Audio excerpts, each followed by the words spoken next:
क्या फायदा रिजर्वेशन का जब SC ST OBC के बच्चों क्या रिजर्वेशन का फायदा? गाली तो खाते हैं इस नाम पे। सुनो भाई, मैंने ध्यान से आपको सुना है, सुनिए जरा। No Don please. लेकिन रिजर्वेशन ही कहाँ मिलेगा जब सब प्राइवेट हो जाए? प्राइवेट वाले कहाँ दे रहे हैं? तो उनको कहिए कि प्राइवेट सेक्टर में मैं विधेयक लेके आया, निजी विधेयक, कि प्राइवेट सेक्टर में SC ST OBC के बच्चों को मौका मिलना चाहिए। श्री चंद्रशेखर जी रह के कई बार धन्यवाद, बहुत बहुत धन्यवाद आपको। धन्यवाद सभापति महोदय। मैं आपने मुझे मौका दिया इसके लिए धन्यवाद। मैं अपने व्यक्तिगत जीवन में, मेरे आज भी याद है, मेरी माँ ने एक बार मुझसे कहा कि मेरे मामा बहुत गौरवशाली हैं कि उनकी बिटिया ने उनको प्लेन का सफ़र करा दिया। क्योंकि हम गांव से आते हैं, किसान परिवार से हैं, तो हर चीज़ की हमारे लिए अहमियत है। मैंने भी ये तय किया था कि मैं अपनी सैलरी से अपनी माँ को एक बार हवाई जहाज का सफ़र जरूर कराऊंगा। अब हालात ऐसी हैं, आप बेहतर जानते हैं, हमने देश भी जानता है, सब लोग जानते हैं कि गरीब आदमी हवाई जहाज में सफ़र नहीं कर सकता। प्रधानमंत्री जी तो कहा था बहुत दिन पहले कि चप्पल वाला जो है हवाई जहाज में सफ़र करेगा, लेकिन आज हालात ऐसे, किराया भाड़ा इतना बढ़ गया है, जो नीतियाँ हैं उसकी वजह से, कि गरीब आदमी सफ़र नहीं कर सकता है। गरीब आदमी तो ट्रेन में AC के डब्बे में सफ़र नहीं कर सकता, इस तरह के हालात।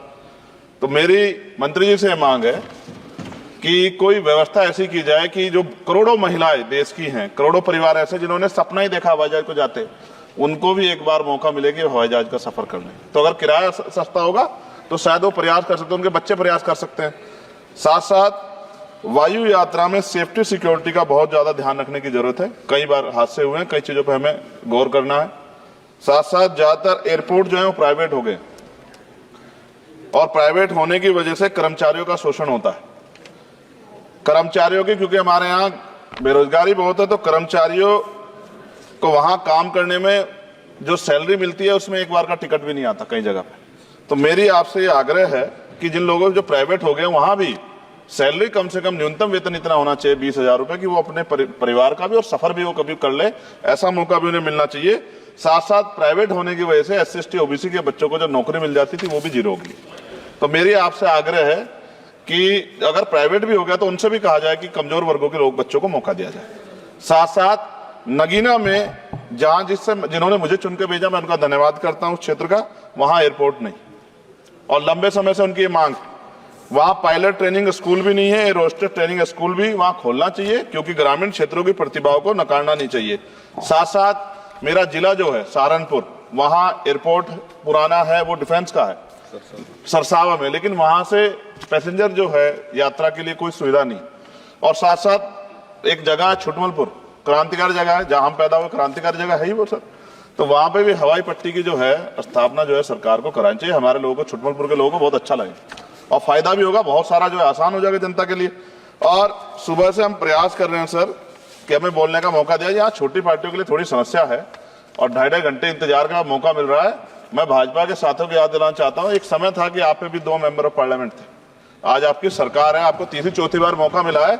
अगर हम लोग भी ज्ञान की कमी थोड़ी है किसी में, ऐसा तो रानी के पेट से ही राजा पैदा होता है या कोई माँ के पेट सीख के आता है। हम तो संघर्ष करके आए 15-15 साल, तो जब हमें मौका ही नहीं मिलेगा, अपनी बातें रख पाएंगे तो हमारी बात कैसे पहुंचेगी।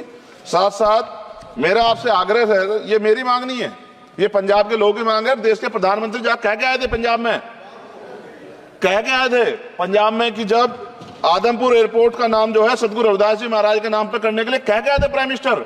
आप पता करा लो, ऑन रिकॉर्ड है, प्राइम मिनिस्टर ने अपनी स्पीच में कहा जब पंजाब गए कि हम इस जालंधर में जो एयरपोर्ट है आदमपुर में, कि हम उसका नाम सतगुरु रविदास जी महाराज के नाम पे करेंगे। लेकिन सर दावे और वादे हैं, कब तक ये खोखले वादे होते रहेंगे। देश के प्रधानमंत्री की बात का कोई सम्मान होना चाहिए। क्या सरकार, ये मंत्री जी नहीं सुनना चाहते, या फिर उन्होंने झूठा वादा कर लिया, इन पे भी ध्यान देना चाहिए। लेकिन साथ साथ मेरी मांग भी है, मैं पुनः इस बात को दोहराऊंगा सर, कि गरीब लोग, मैं गांव में जाता हूं, मीटिंगों में जाता हूं, पूछता हूं महिलाओं से कभी हवाई जहाज सफर किया। मैं लाखों लोगों से मिल चुका, आज तक गरीबों ने हाथ नहीं उठाया सर कि उन्होंने हवाई जहाज का सफर किया, हेलीकॉप्टर का भी नहीं किया है। क्योंकि सर इस देश में आर्थिक गैर बराबरी बहुत बड़े पैमाने पे है। गरीब पैदा होता है, मर जाता, ना अच्छा इलाज मिलता, ना सुविधाएं मिलती, बस उसका जीवन है कि वो पैदा हो गया, ऐसा लगता है मजबूरी में पैदा हो गया, उसको पैदा ही नहीं होना चाहिए था। इस देश में कमजोर वर्गों के लोगों का भी सम्मान होना चाहिए, उनको अवसर मिलना चाहिए। सरकार की योजनाओं में गरीबों की हिस्सेदारी होनी चाहिए, इस बात का ध्यान जो है सरकार को रखना चाहिए। और अगर सरकार नहीं रखती है तो वो सरकार सर गरीबों की नहीं हो सकती है। नौजवान जो है मंत्री सरकार ने दिए हैं, और मुझे उम्मीद है कि एक नौजवान दूसरे नौजवान के दर्द को और गरीबों के दर्द को और ग्रामीण क्षेत्रों के दर्द को समझेगा। और मुझे भरोसा है आपके ऊपर, आपकी शैली के ऊपर, क्योंकि पिछली बार भी विषय उठा था। हम जाते हैं सब लोग कि आप इस बात को इस बार सफल करने में कामयाब हो जाएंगे। मेरी मंगल कामनाएं भी है कि कोई गरीब परिवार आपको प्रार्थना करे, दुआएं करे कि आपने उनको ये मौका दिया। वरना आदमी पैदा होता है भारत में और गरीबी में मर जा, हजारों साल चला। अब भी आजादी के 75 साल बाद भी अगर ये नहीं हो पा रहा है तो इस पे हमें गौर करना चाहिए कि क्यों नहीं हो पा रहा। कई सीनियर साथी हमारे यहाँ हैं, मैंने उनको प्लेन चलाते हुए देखा, मेंबर ऑफ पार्लियामेंट होते भी। मेरा विश्वास है कि अगर इधर से भी और इधर से भी सब लोग जनता के विषय में सोचेंगे तो जनता की जिंदगी आसान होगी, जो कि अभी नजर नहीं आती। और मैं फिर आपसे आग्रह करूंगा, आप चेक कराइए, SC ST OBC के बच्चों को वैसे नौकरी नहीं मिल रही है, और जब ये पूरा सेक्टर प्राइवेट हो जाएगा तो क्या रिजर्वेशन करेंगे हम लोग? क्या फायदा रिजर्वेशन का? जब SC ST OBC के बच्चों क्या रिजर्वेशन का फायदा? गाली तो खाते हैं इस नाम पे, लेकिन रिजर्वेशन ही कहां मिलेगा जब सब प्राइवेट हो जाए? प्राइवेट वाले कहां दे रहे हैं? तो उनको कहिए कि प्राइवेट सेक्टर में मैं विधेयक लेके आया, निजी विधेयक, कि प्राइवेट सेक्टर में SC ST OBC के बच्चों को मौका मिलना चाहिए। सुप्रीम कोर्ट का एक ऑर्डर, चर्चा हुई इसमें कि भाई क्रिमिलेयर होगी। कितने अरबपति बने आप लोग? कितने लोगों पे हवाई जहाज बताइए? SC ST के लोगों पे कितने लोगों पे हेलीकॉप्टर बताइए? आप कुछ नहीं है आपके पास आंकड़े। सब लोग मिलकर गरीबों को चलना चाहते हैं, ये गलत है सर। मैं आपका धन्यवाद करूंगा पुनः सर, और क्योंकि हम ही कोरम पूरा करते हैं सर, देख लीजिए आप, हम ही बैठे कोरम पूरा करते हैं। हमें विश्वास है अपने देश की पार्लियामेंट पे कि आज नहीं तो कल इस पार्लियामेंट से गरीबों के लिए कानून बनेंगे और गरीबों के लिए पॉलिसियां बनेंगी और गरीबों को भी सम्मान का जीवन मिलेगा, ऐसा हमें विश्वास है। मैं आपका धन्यवाद करता हूं और मुझे उम्मीद है नौजवान हमारे मंत्री से कि वो गरीबों की बात को सुनेंगे और हम लोगों की पीड़ा को समझेंगे और हमारे क्षेत्रों में काम कराने का। धन्यवाद।